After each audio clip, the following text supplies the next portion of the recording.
Hello guys, another day, another mini vlog. And for this video, palabas nga kami ngayon ng Eskinita dahil niyaya ko si Mahal na kumain doon sa kanto. Ang kinagandahan lang dito sa lugar namin ay pagdating sa kanto ay halos tabi-tabi na yung mga kainan doon.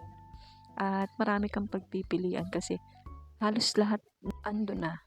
Bukod yung mga hamburger, minute burger, Angel's Burger, may mga tapsihan, tapos may mga um, siomai, ihaw-ihaw, may takoyaki, may palamig, mga calamares, halos lahat na ng mga pwedeng kainan nandun na sa kanto. Kaya naman ito, naglakad kami para syempre ma-exercise naman ang aming paa. Kasi tuwing pupunta kami ng kanto, lagi kaming nakamotor. Ayan, sinasabihin na nga ako ni Mala, apakatamad mo naman maglakad. Ganun, ganyan. Eh talagang, anong gagawin? Eh, syempre may e-bike naman, may motor naman. Para madali tayong makapunta ron, magmotor na lang tayo. Pero ngayon pinagbigyan ko siya na maglakad. At may naisip na nga ako kung saan kami pupunta dyan. Dun sa lagi namin pinupuntahan doon sa may kanto.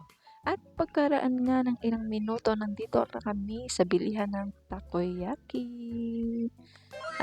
Murang-mura lang dito at napakasarap ng takoyaki nila kaya binabalik-balikan naming dalawa.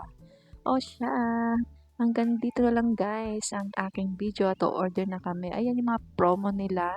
Merong mga milk tea at shake. Kaya kung naghahanap kayo ng kakainan, punta na kayo dito sa Happy Tea. Yun lang guys. Thanks for watching.